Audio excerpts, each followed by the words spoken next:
il faut que l'Église d'aujourd'hui vive une profonde réforme dans les cœurs.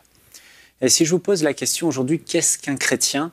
Vous allez certainement me répondre qu'un chrétien, c'est quelqu'un qui croit que Jésus est le sauveur du monde. C'est peut-être quelqu'un qui s'est détourné de son ancienne vie et qui vit maintenant, il ne vit plus dans le péché, il vit dans la sainteté. Ou c'est quelqu'un qui a une relation personnelle avec Dieu, c'est vrai. Mais quand on plonge nos regards dans les Écritures et qu'on regarde l'Église primitive, l'Église des temps des Actes, l'Église des Épîtres, on réalise qu'un chrétien, c'était bien plus que cela. Un chrétien, c'était avant tout un disciple de Jésus-Christ. Quelqu'un de sauvé, oui, mais quelqu'un qui avait aussi renoncé à sa propre vie pour servir celui qui l'avait sauvé, servir son maître, servir le Seigneur Jésus-Christ. Et d'ailleurs, Jésus a dit d'aller partout dans le monde et de faire, non pas des nations, des personnes sauvées uniquement, mais il a dit d'aller plus loin. Il a dit, allez dans toutes les nations et faites des nations des disciples. Et Jésus a dit dans Matthieu chapitre 10 ou Luc verset 14, il dit qu'un disciple, c'est une personne qui a renoncé à sa propre vie, qui se charge chaque jour de sa croix pour faire la volonté de Dieu, accomplir ce que Dieu veut. Et si on ne fait pas attention aujourd'hui, on se laisse refroidir par la pensée populaire qu'on est là pour que Dieu existe pour nous et on oublie que c'est l'inverse, c'est nous qui existons pour Dieu, pour faire sa volonté. Et regardons ce que les apôtres enseignaient à l'Église primitive.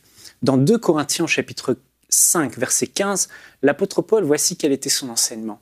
Il donne la définition du chrétien. « Si Christ est mort pour tous, c'était afin que ceux qui vivent ne vivent plus pour eux-mêmes, mais pour celui qui est mort et ressuscité pour eux. » Il n'y a rien à rajouter. Leur raison d'être en tant que chrétiens nés de nouveau, passer de la mort à la vie, c'était maintenant de vivre pour le Seigneur Jésus. Leur vie ne leur appartenait plus, mais leur vie était la propriété de Dieu. Le matin, souvent, on se lève et on se dit « Seigneur, bénis ma journée. Seigneur, donne-moi. » Et la majorité des requêtes que les chrétiens d'aujourd'hui peuvent faire, ce n'est pas tout le monde, évidemment, et heureusement, mais beaucoup aujourd'hui disent « Seigneur, bénis-moi. Seigneur, donne-moi. Seigneur, rends ma vie meilleure. Amène-moi plus loin, une plus grande maison, une plus grande percée, etc., etc. » Mais combien sont ceux qui aujourd'hui se lèvent et disent « Seigneur, peu importe ma vie, moi, j'existe pour toi, tu es mon maître, sers-toi de moi aujourd'hui. Qu'est-ce que je peux faire pour toi, Seigneur ?» Et l'apôtre Paul dira dans Actes, chapitre 20, verset 24, « Voici quelle était la pensée de l'Église primitive, des chrétiens de l'époque. Mais je ne fais pour moi-même aucun cas de ma vie, comme si elle m'était précieuse, pourvu que j'accomplisse ma course avec joie et le ministère que j'ai reçu du Seigneur Jésus d'annoncer la bonne nouvelle de la grâce de Dieu. » Paul enseignait aux chrétiens qu'un chrétien ne cherche pas à se construire une vie meilleure, mais un chrétien cherche à construire le royaume de Dieu. Le chrétien doit chercher quels sont les intérêts de Dieu et à accomplir la volonté de Dieu. Aujourd'hui, dans nos églises, nous parlons beaucoup de bénédiction. Bénédiction, bénédiction, bénédiction.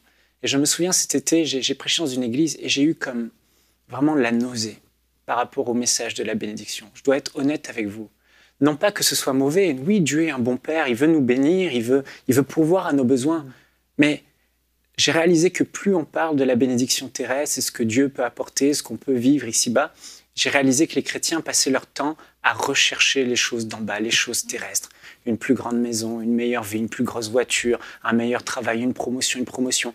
Et finalement, on se sert de Dieu au lieu de servir Dieu. L'essence même du chrétien, c'est d'être un disciple de Jésus et de vivre pour Christ.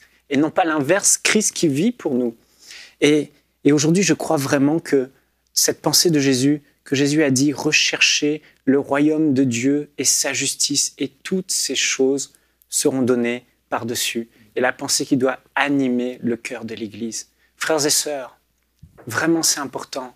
La Bible dit de rechercher les choses d'en bas, de rechercher les choses d'en haut, d'être attaché aux choses d'en haut et de ne pas rechercher les choses d'en bas. Je vous encourage aujourd'hui. L'Église doit vivre une profonde réforme dans les cœurs. Et je veux m'adresser aux leaders. Attention au message que nous prêchons. Si nous prêchons constamment aux gens « Dieu va vous bénir, Dieu va vous bénir », le peuple de Dieu va chercher à rechercher ces choses, la bénédiction. Or, ce n'est pas le message principal que les apôtres prêchaient. Le message était « renoncer à votre vie pour servir Dieu ». Et je veux vous encourager aujourd'hui, vous qui nous écoutez.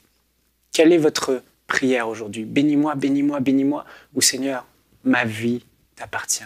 Quel qu'en soit le prix, j'ai renoncé à ma vie, je ne m'appartiens plus. J'ai fait allégeance à celui qui m'a sauvé, à Jésus-Christ. Ma vie, Seigneur, est entre tes mains.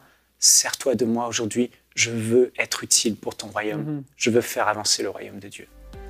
Retrouvez la suite de ce programme dans l'émission Bonjour chez vous sur EMCI TV.